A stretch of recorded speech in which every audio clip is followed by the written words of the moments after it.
like to welcome Dr. Selina Matthews to the show. She is a clinical psychologist and has a private practice in Beverly Hills, California, and she's here to talk to us today about relationships. So welcome to the show. Thank you so much. Thank you for having me. Of course. So if you can share with us a little bit about the work that you do with couples and kind of how you approach things. Okay. Well, first of all, relationships are never easy, but in this difficult economic downturn, we have to work a little bit harder to make our relationships work. And one of the most important things is a couple, and that is integrity and respect. If you respect your mate and you have integrity in the relationship, a lot of things will be better, don't you think? I absolutely agree. I think that's very important because I think that when we get so stressed out, we forget about the other person and we forget to keep all the integrity and the respect in place. And one of the easiest ways I can think about relationships is, you know, a lot of times people don't know what direction the relationship is going or what they want out of a relationship. And so I find that I need to help people to find out so that they're both looking in the same direction. They both have to be going towards the same goals. Goals in a relationship are one of the most important things that anybody can have. So what are some goals that we're talking about? Because I think people don't really think about goals when they think about having a relationship. So what are the goals that maybe you are talking about when you work with the couples? Well, some of the goals are their direction financially, their direction spiritually, what they want for their life, what their 2-year, 5-year, 10-year goal is. These are really important, and what that does is it holds the relationship in such a way that it can have longevity. What happens, unfortunately, is sometimes people veer in different directions because, as you know, we don't all grow the same. And the great thing about marriage is a term that I like to use a lot more than husband and wife is really a life partner. What you're looking for in a relationship is a life partner, someone that can go through all the ups and downs with you and good and the bad, and no matter what happens can pull you up and can hold you up and you can hold them up. That's teamwork. And I think a lot of people today don't really understand the teamwork of relationships. You know, there are energies that exist in the world, there are archetypal energies, and I don't think we need to invent the wheel again in terms of relationships. And I want to give you a couple of great examples in the universe that have been around for thousands and thousands of years. We have the king and the queen. We also have the yin and the yang symbol. The king and the queen is about masculine and feminine energy, and the yin and the yang is about masculine and feminine as well.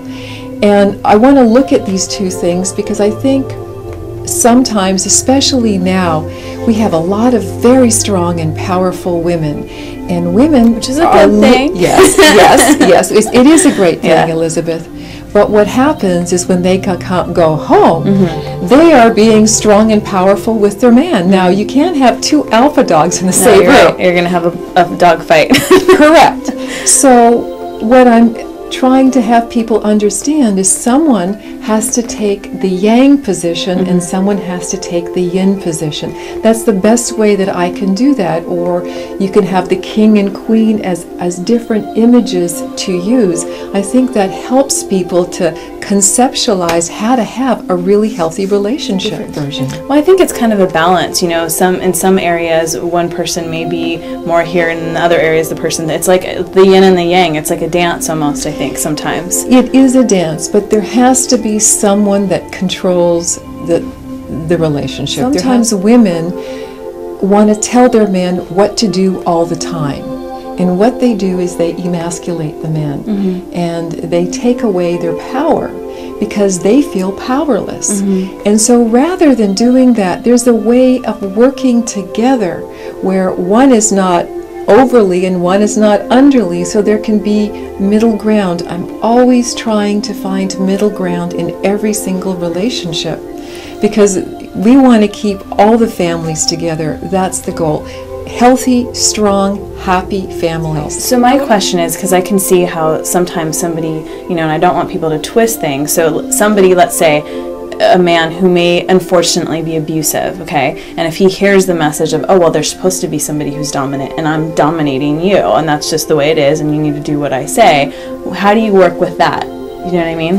Well, I think that there's roles. I think we have a perfect example with, Barack and Michelle Obama. Barack is the king. He rules our country, he rules his marriage, and there's Michelle. She's very powerful. That's a really healthy archetypal role that we have in our country. So they're both powerful, is what you're saying. Yes, the king and queen are both powerful, but they're powerful in two different ways. We also have, we can talk politics for right now. We can talk about George W. and Laura Bush. Also, they have a different dynamic, but that's a king and queen role. Now, one point that I really wanted to also bring up to your attention, a woman can also have the yang role. For example, if you have a very powerful woman who's an amazing physician and is the breadwinner of the family, and then she's married to, let's say, a school teacher, perfect. She brings in the money, he's with the kids, they have a great life, it works. So not always does the man have to be in the yang position. The woman can be in the yang, but the man, you can't have two yang people, you can't have two kings, you can't have two anything. You have to have, it's got to be balanced. So it doesn't matter if it's gay or straight, it doesn't matter. But there has to be, I believe, someone who's running the relationship and with respect and understanding of the other person. Now, Dr. Matthews, if people want to get a hold of you or find out about the work that you've done or that you're working on, how can they find you? The best way and easiest way to find me is through my website, www.selinamatthews.com. And I know that you have a book that you've got. Yes, I do, and I'm so very excited about it. It's called The Transformational Power of Voice. It's due out February of 2010, and it's about your voice and how powerful your voice is and what we can actually hear in your voice. We can hear everything from your level of consciousness to if you're healthy, or all the power that we have, the power that you have in your voice, and how it's affecting all the people right across the world. It's really important. It's a must for anyone who really deals with communication. Well, I can't wait to read that. Hopefully I can get a copy of that. I will absolutely send you one. Well, thank you so much for being a guest on our show. It was wonderful to have you. Thank you.